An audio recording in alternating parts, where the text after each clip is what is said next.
All right, guys, welcome back to another video of Shaman J. Here we are 5 months later with the Pixel 10 Pro Fold, and I got a report that it's actually really solid. So it's actually, I've been using this on the low for quite some time now. Obviously, I review other phones, but I prefer stock Android, or what Google considers stock Android, over most other devices. And I always have a Pixel in rotation, and it was the 10 Pro XL. But the Fold really got me with the size and being able to have a smaller footprint just by a hair when using it close like this. So this was one of the main driving factors for me, using this as a regular over the XL. As you guys know, I do favor smaller compact phones for daily driving. They're just easier on your pocket, and it's just better to have something that's not as bulky in your pocket. Now, with that said, this is a big boy here. This isn't a light phone by any means, but because when it's folded, it's still fairly thin, but it has got some heft to it. It's got some weight to it. So nonetheless, let's go in where I'm going to start kind of on the con side.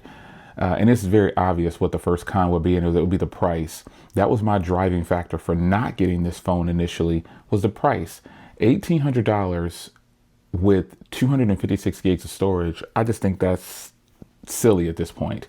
Companies really need to dig in on this, and not just Google. You got to get rid of this 256 gig when you want $1,800 for a phone and there's no SD card. It's just not right. Bring an SD card back, and this still doesn't make it right, but it gives some kind of option. I could put a 512 in here and then have the 256 as well, or a terabyte, and then, it would be good.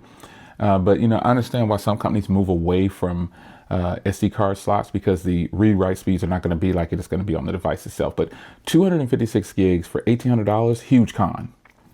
Huge con. That is a fail in itself. And obviously it wasn't a deterrent for me, but yeah, I wanted to go with a higher, I would love to have a 512 or a terabyte or something like that available, but 256 gig for $1,800, that was just, yeah, no. The price is a huge letdown, and that memory option is a letdown as well. Now, and to offset that, you're going to say, Jay, well, you picked it up anyway. Yeah, I had a lot of credits to use towards buying this. I mean, a lot. And then I traded in my OG Fold. I was reluctant to do that, but I found that I can get those again anywhere if I just want one. And I've had it since launch. And so I was like, I'll let it go. And they gave me like $710 or something like that, or $610. I forgot what the pricing was at the time, $625. And then, I got the phone pretty much for, not free, but I got it for under $600 total. And I thought that was a good deal for me. And that solved the pricing failure that I saw them with. So that's not really an issue. And as far as the 256 gig, well, I shot for the most affordable version. Even though I had credits, couldn't see myself spending too much on this phone, because looking at Google's previous history on trade-ins, they don't want their phones back either. They don't want them back.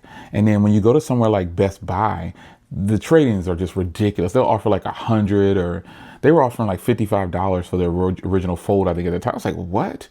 It's ludicrous, folks. It's crazy.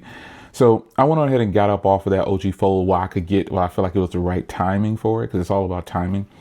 So, that said, the prices have failed, the memories have failed, but I saw a way around it. So paying a lot less for it, makes it a little bit more appealing, because there are some people that, got hit hard on the price, and, that was that.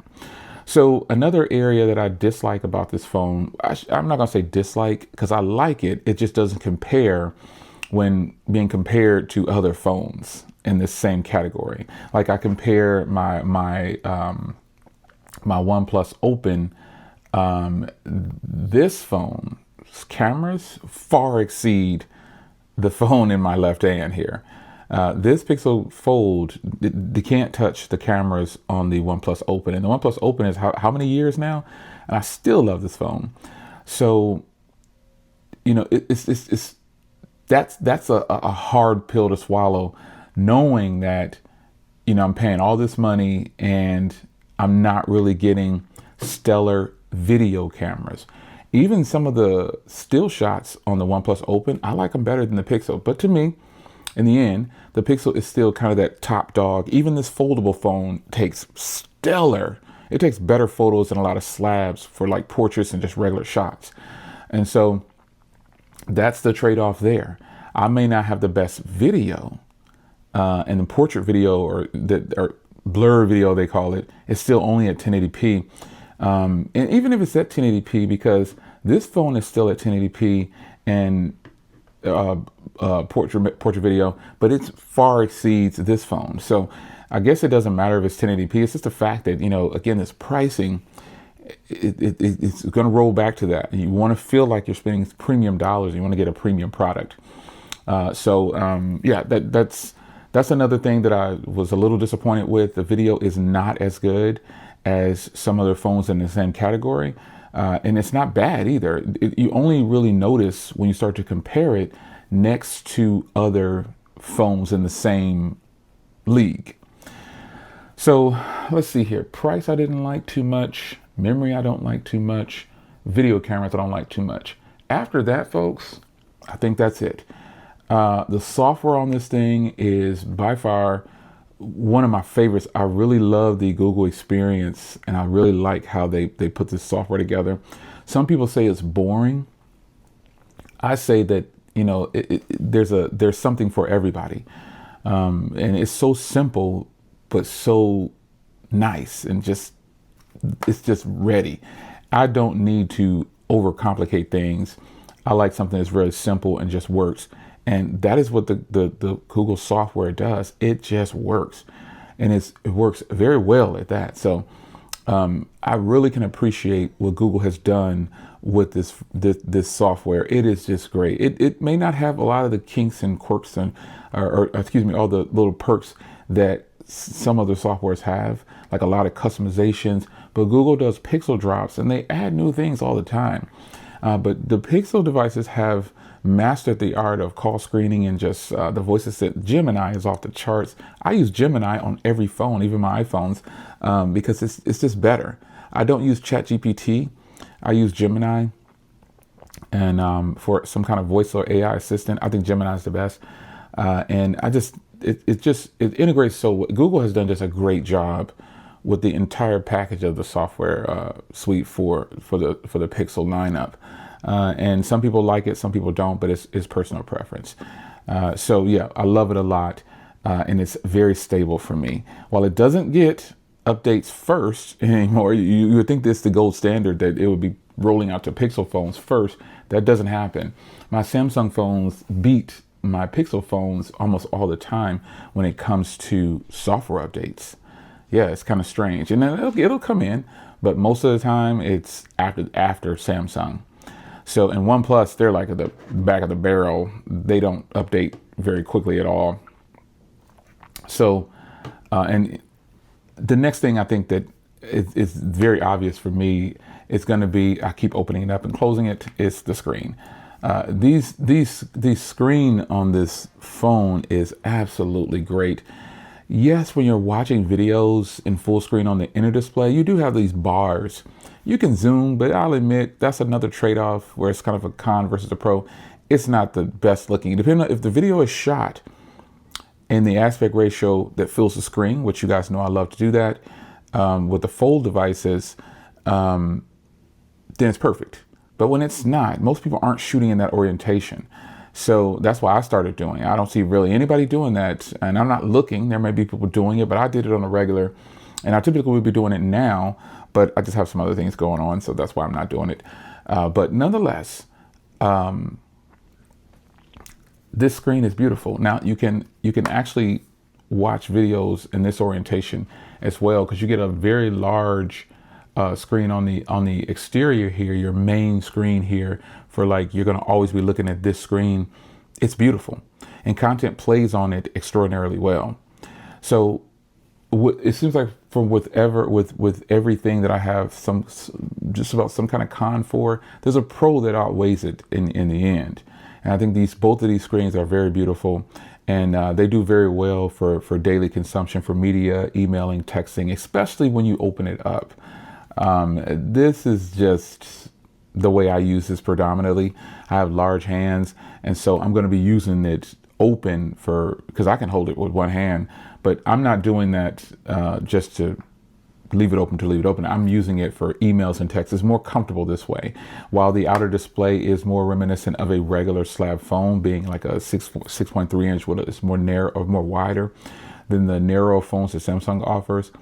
And it's still, it's so good to have just, and if I do regular one hand with this one, a lot more canvas, obviously, but opening it up, it's just the way to go. You gotta fold, open it up, and get the best of it inside, and get it much bigger. Because then you can multitask a lot better. I can put on a YouTube video and send texts and emails all at the same time, or just whatever I want to do. So I think that's a huge plus when it comes to this phone. So using this phone for the last 5 months, it hasn't been a bad thing at all. Like some people say the Tensor chip is not good, and some people say it doesn't game well. Well, that doesn't apply to me. And like I said, there's something for everyone. The gaming thing, I do simple, basic gaming, and I don't do it on a phone. We have a bunch of like consoles and different things, but on a phone, I do basic gaming. And I don't game really anymore anyway, but on a phone, it's just super basic, like Dream Blast or just something really simple. It's nothing like what people would consider hardcore gaming. So I'll leave that to the people who say it doesn't game well. I'll trust your analogy of that, because I don't do hardcore gaming, especially not on a small screen like this. I think that would be kind of, I guess, just not for me. Now, the last point I want to make is the battery life. Wow. It shows out on battery life, folks. And then I have my Pixel Watch 4 connected all the time. And that's a whole nother story. I gave you a first impression of this watch when I first got it.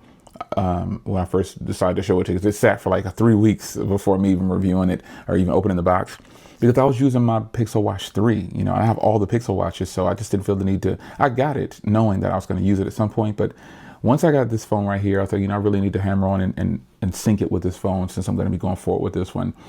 And I just really feel like this battery life has done great. I can easily make it through a full 24 hours. I'm not talking about a work day. I don't have a work day anyway. So most people work day is 8, 10, or 12. Some people 16.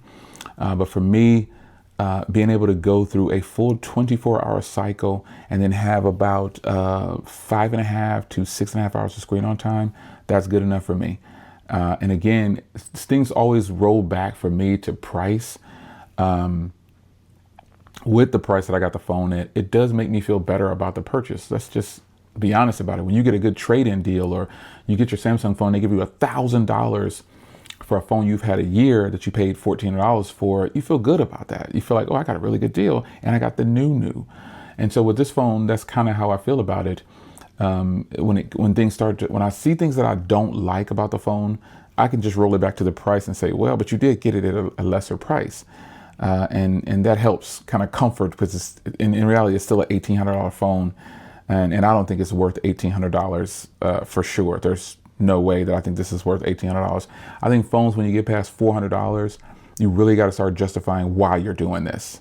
Like seriously, because there's phones out there that are 200, or there's some phones that are $200, yeah, 2 to 300. The 2, 3, and 4 range, man, there's some phenomenal phones.